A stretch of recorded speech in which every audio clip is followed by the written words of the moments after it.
দেখা করে তাকে আমাদের উদ্বেগের কারণগুলো, আমাদের কনসার্নগুলো আমরা জানিয়েছি।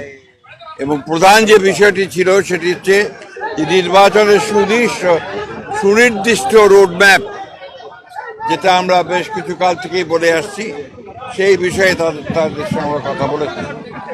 আমরা বলেছি যে বর্তমানে রাজনৈতিক যে পরিস্থিতি আছে এবং দেশের যে অবস্থা, তাতে করে আমরা বিশ্বাস করি এখানে অতি দ্রুত একটি গ্রহণযোগ্য নির্বাচনের মধ্যে দিয়ে এই সমস্যাগুলোর সমাধান করতে হবে। এবং একই সঙ্গে চলমান যে সংস্কার কমিশনগুলো করা হয়েছে, উদ্যোগ নেওয়া হয়েছে সরকারের পক্ষ থেকে, আপনারা জানেন যে আমরা সেগুলোতে সম্পূর্ণভাবে সহযোগিতা করছি। এবং গত কয়েকদিন আগে আমাদের সেই সংস্কারের যে আমাদের মতামতগুলো আমরা দিয়েছি এবং আগামীকাল সম্ভবত আমাদের সঙ্গে বৈঠক আছে। আমরা খুব স্পষ্ট করে বলেছি যে যে বিষয়গুলোতে ঐকমত্য হবে সব দলগুলোর, সমস্ত দলগুলোর, সেগুলো নিয়ে আমরা একটা চার্টার করতে রাজি আছি আপনারা, এবং তারপরে সেটার উপর ভিত্তি করে আমরা বাকি নির্বাচনের দিকে চলে যেতে পারি।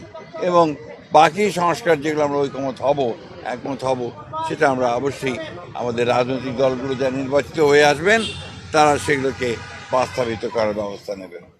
এটাই ছিল আমাদের কথার মূল কথা। প্রধান উপদেষ্টা মহোদয় তিনি তার সুনির্দিষ্ট কোনো ডেডলাইন আমাদের দেননি। তিনি বলেছেন যে ডিসেম্বর থেকে জুনের মধ্যে তিনি নির্বাচন শেষ করতে চান। এই কথা তিনি আজকে আবার বলেছেন। আমরা একেবারেই সন্তুষ্ট নই। আমরা পরিষ্কার করেই বলেছি যে আমরা ডিসেম্বর কাট আউট টাইম, ডিসেম্বরের মধ্যে নির্বাচন যদি না হয় তাহলে দেশে যে রাজনৈতিক পরিস্থিতি, অর্থনৈতিক পরিস্থিতি এবং সামাজিক পরিস্থিতি সেটা আরও খারাপের দিকে যাবে। সেটা তখন নিয়ন্ত্রণ করা বেশ কঠিন হবে।